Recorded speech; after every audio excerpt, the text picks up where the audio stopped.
All right, and we are live with another TNA Impact review on this October 8th, 2014. I am your host, Tony, with my co-host, as always, the Bizarre One, Dave. How are you doing tonight, Dave? I'm doing good. How about yourself? Doing all right. Um, let's just jump right into it.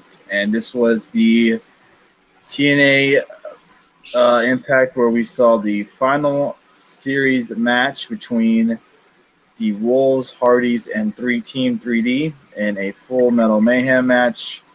Everything goes, tables out of chairs, chains, It's whatever. TLC. It's just TL. I mean, come on. They're trying to hide it, but it was TLC. All they had out there, maybe with the. We'll get to that. Let's just start on. We'll get to that. It's basically TNA's version of a TLC match. We started off with Bobby Roode walking into the ring. He grabbed the mic and said he will not give up on his dream to become World Heavyweight Champion again. He said he asked him face to face for one Metal Mayhem match. Oh, jeez. Everything goes, tables out of chairs, chains, whatever. It's just TL. I mean, come on. They're trying to hide it. I apologize. I did that last time we did a TNA video too. Jeez Louise. I mean, wow. Okay. Anyways, he said he asked for him face to face for one more match, and he said he wasn't satisfied with getting an answer from MVP. He demanded Lashley come out and give him an answer himself. Instead, at Lashley, we got MVP and Kenny King. MVP said he was under the impression they spoke English and Canada, and asked him if this answer wasn't clear. Or if his answer wasn't clear, I'm sorry. MVP reminded Roode that he lost fair and square and that if he wanted another opportunity, he would have to earn it. MVP ran down names Ashley beat, so, Young, Jeff Hardy, Austin Aries, so on and so forth. He said, and Roode wasn't any different. Roode asked MVP and Kenny King how their drive to the building went. He then accused them to being soft and that they were happy being lackeys. He mentioned being world champion in the past and talked about it with his passion for the world title.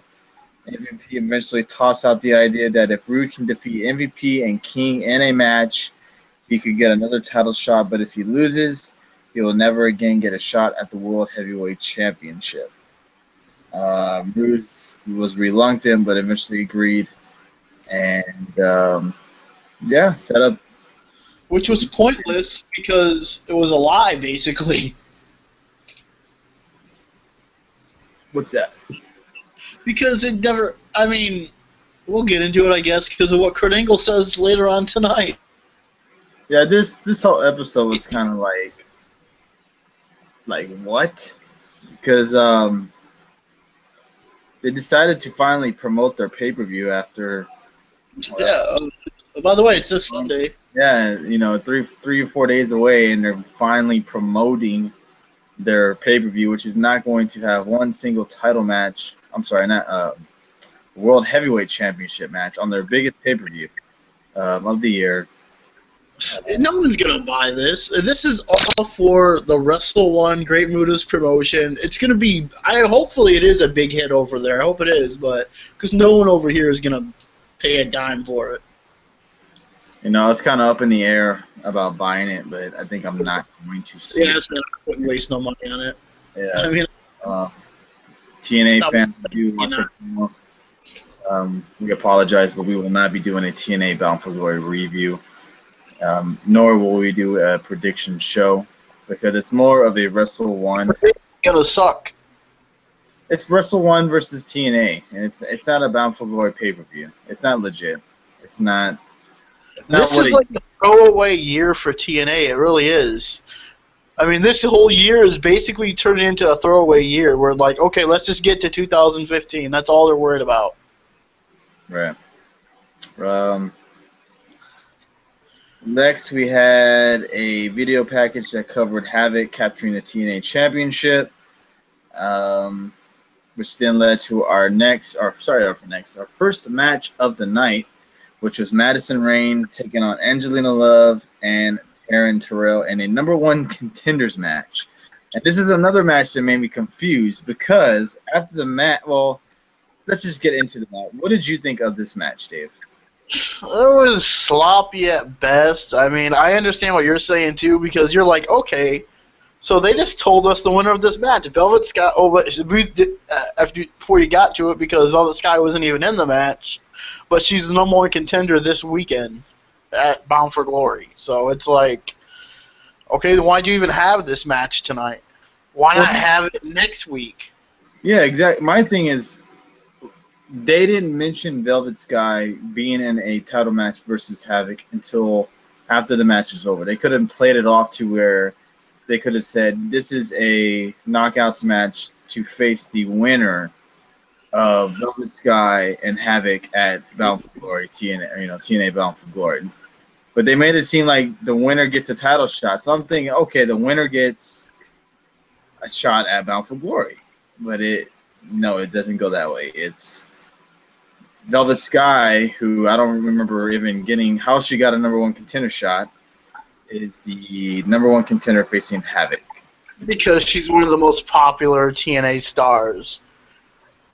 Female stars. I mean, and that's why they're taking her. They're taking their most popular or well-known wrestlers over there, and that's it. That's all. And they're paying for the flight, and that's all they're doing, and that's why they're taking these certain wrestlers over there. That's all about the money they don't have. Yeah. It's a shame that we won't see a world title shot though. We got a comment in the section. It was a good show. TNA been having these good shows the last few weeks.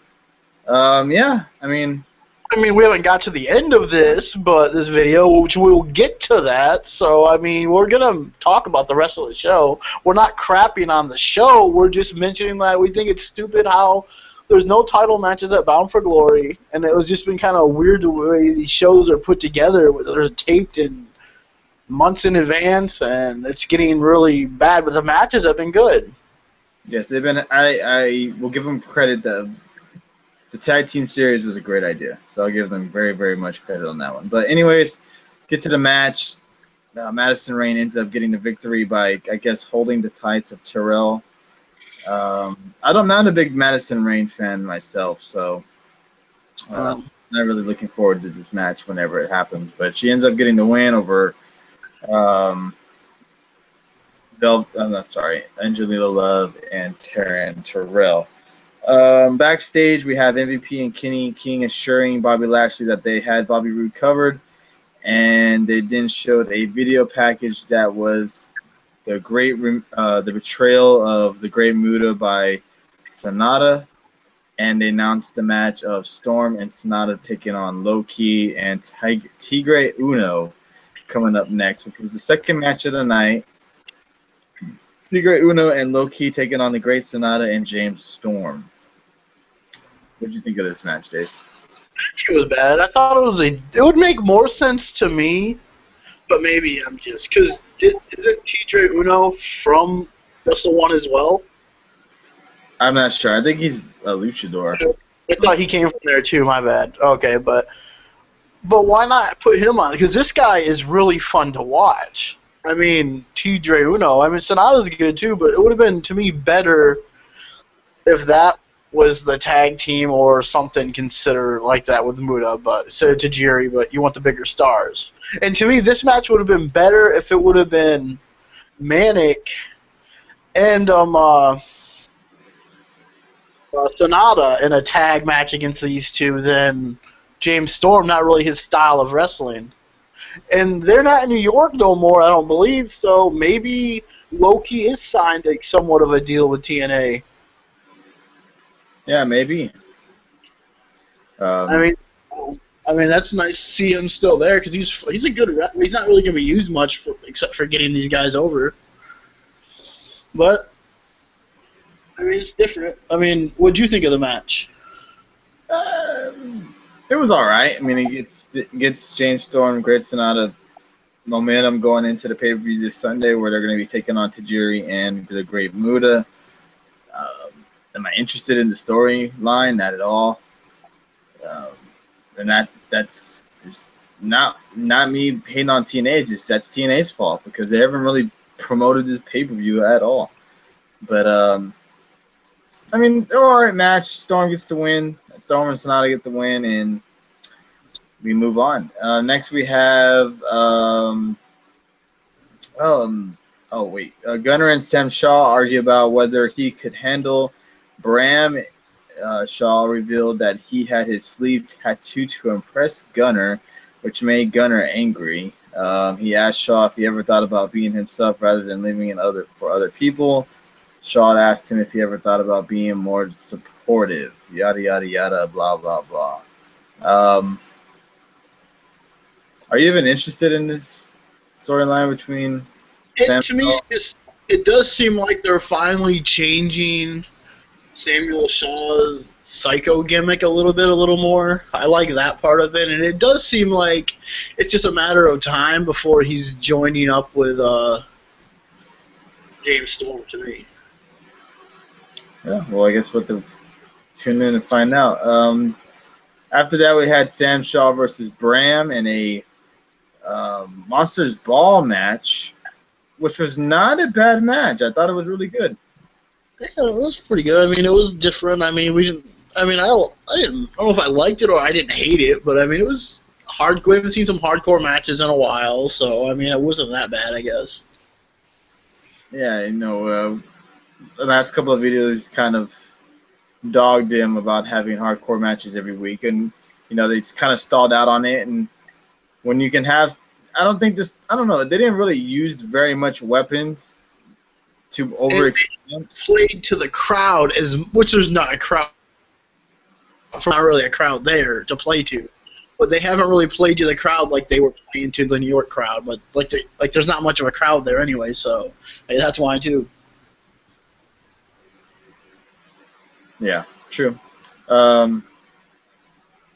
Bram ends up beating Shaw out after he hits him with his wrench. I guess that's his secret weapon of choice, is a wrench. So he ends up taking him down with that. He beats Sam Shaw, and Brittany comes down and consoles Samuel Shaw. Looks like they might be turning into a couple here coming up soon. Go ahead. I just think she's gonna end up being like working with James Storm, and that's what lures him to James Storm's little group. Okay, yeah, good point. Good to go. That's a nice little idea. After that, we had Bully Ray call the Wolves.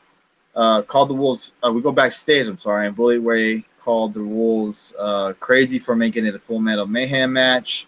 He was then interrupted by the Wolves, and Davey said that there was a method to their madness and said that they wanted to beat Team 3D and the Hardys at the match they made famous.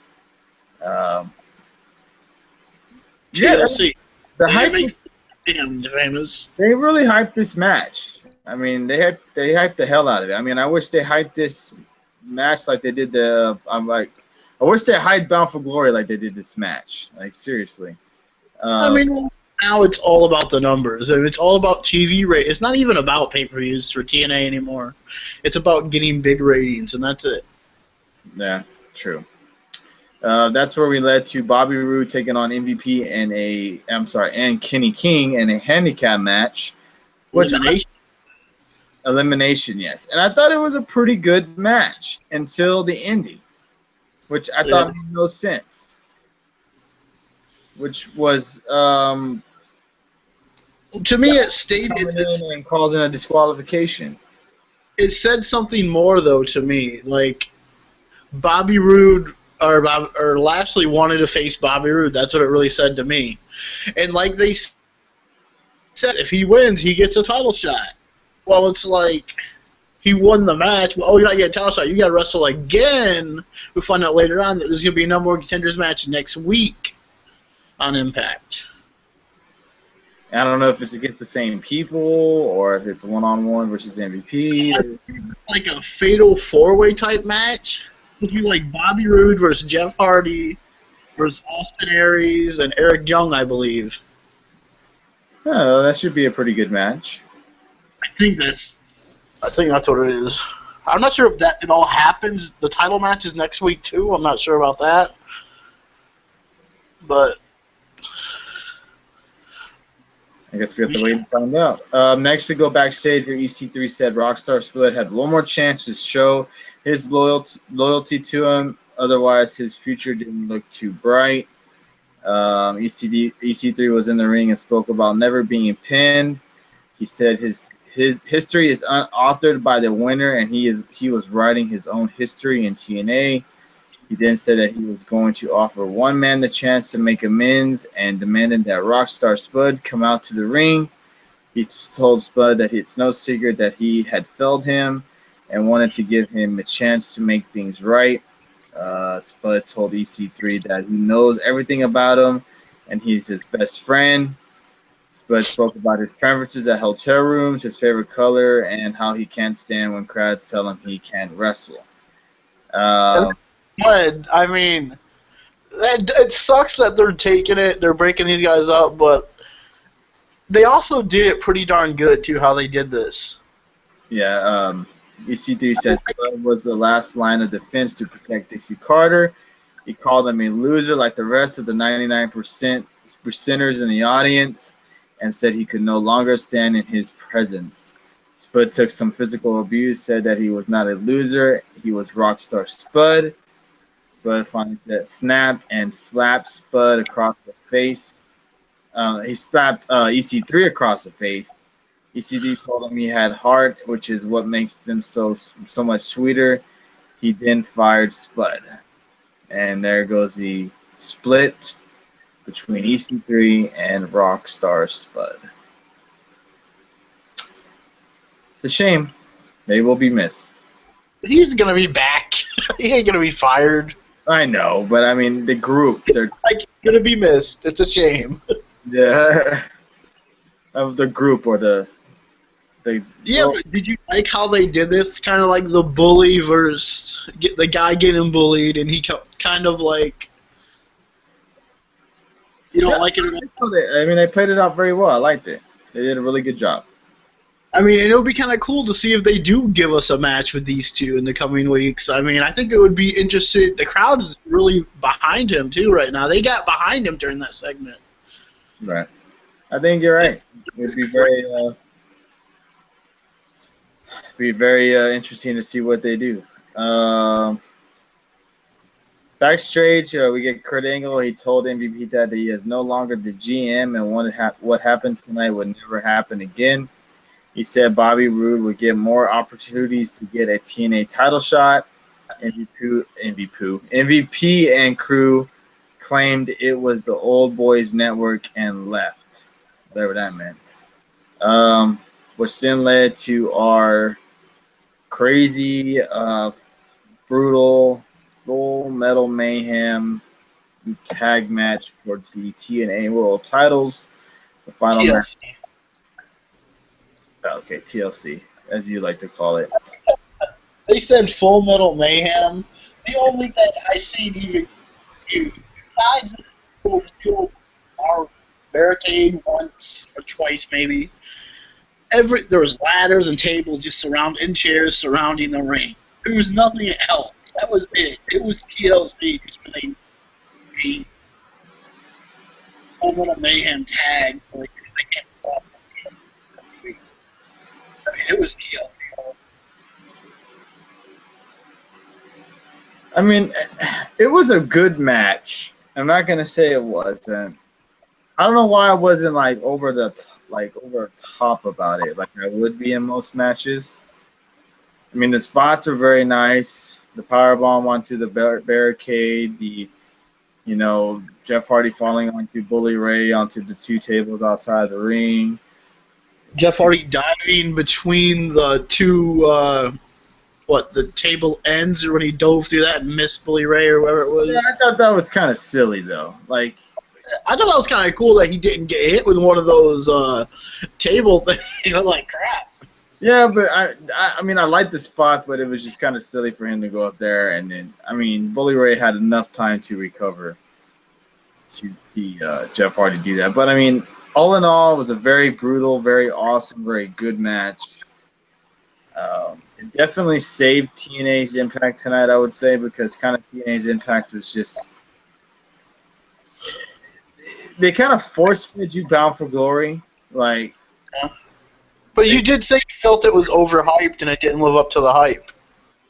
I think in the way they made this match sound like that it was going to be the best match you've ever seen in your life. That's what they kept saying. And, I mean, the spots were cool. Some of them I hadn't seen before. But it just, to me, it was predictable. Because you knew who was going to win, to me. Yeah. And, I don't know. Go ahead and carry on. I'll be right back. 1 second.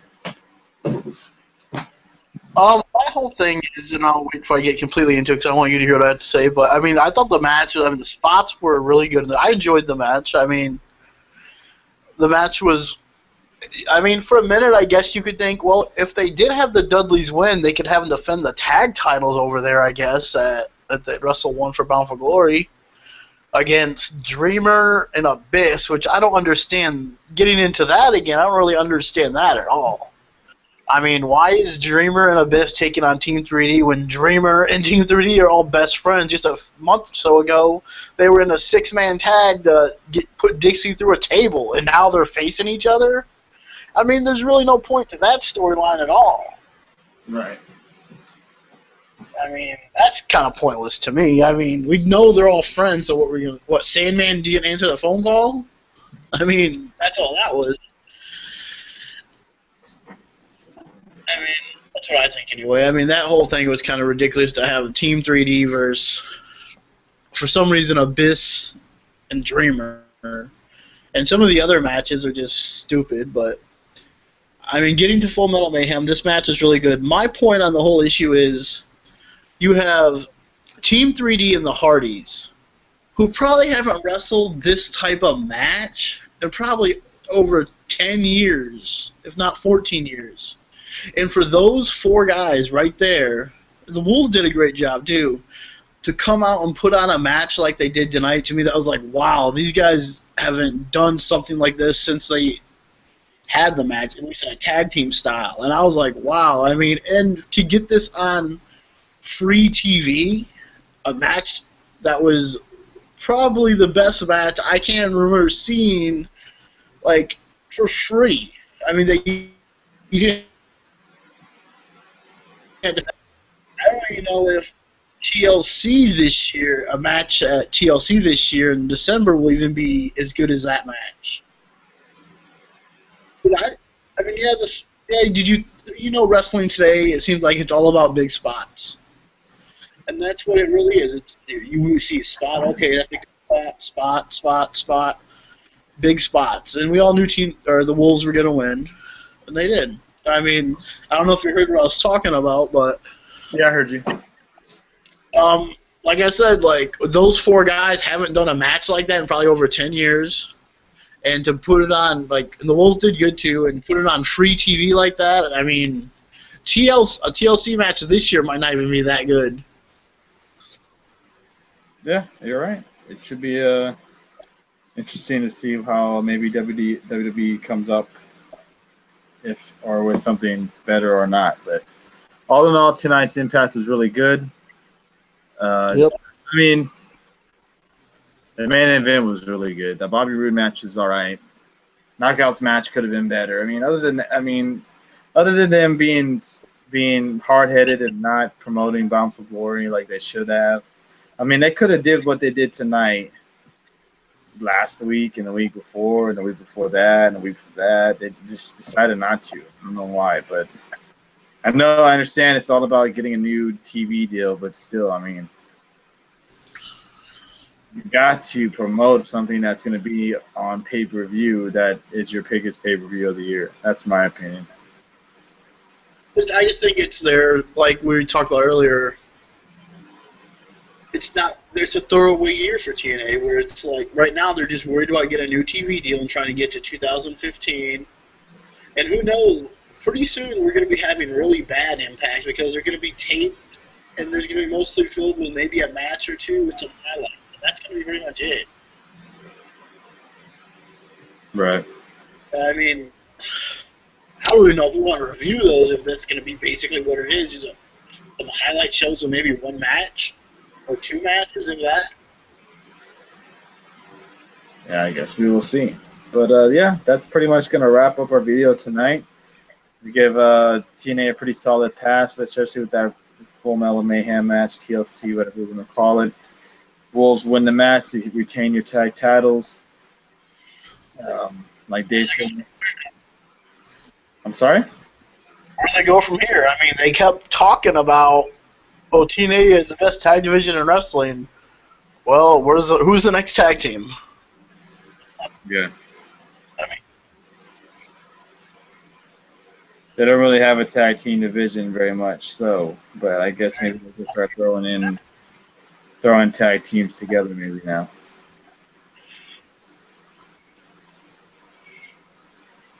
You there, Dave?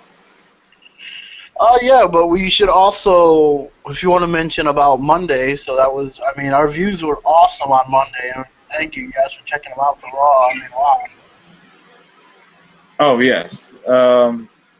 Thank everybody for watching our WWE Raw review this past Monday. We hit a mark that we thought we would never hit ever in our YouTube video making careers, and that was hit 4,000 views. And on one video, we've never hit 1,000 views, never hit past 900 views. And I mean, it just skyrocketed once we ended that show that night. And we appreciate everybody who's watched, comment, liked, disliked, whatever have you. We really appreciate you just taking the time to watch in our video. We know we will probably never expect to hit numbers like that again, so it was really awesome just to get it one time, and we really appreciate it. And gain some subscribers as well, so we really do appreciate that as well. If anybody has any thoughts or comments down below for this TNA video about TNA Impact tonight, what you thought about the matches, about the ladder match, I'm sorry, the Metal Mayhem match, or next week's TNA Impact, leave your thoughts down below. We will, so far it looks like we will be doing a SmackDown review for the SmackDown 15 anniversary show this Friday night. So if it's still on, look for it to be airing around 10:30 Eastern, 11:30 Eastern the latest. And yeah, and then we'll be back on Monday again for a Monday Night Raw review as well, like always. But that's pretty much going to wrap up the show tonight. Any last words for you, Dave, before we sign off? Yeah, I mean, the premiere, it's rumors going around with some pretty big stuff happening on Friday night, so it should be good. I mean, yeah, if you guys like this video or any of our videos, feel free to share them. Yeah, follow and subscribe. All right, that's going to end it for tonight. We appreciate everybody watching. We had about 3 or 4 viewers tonight. Appreciate you guys staying up late and checking us out. If you want, please subscribe. We do these every week. And we will see you guys next Wednesday night.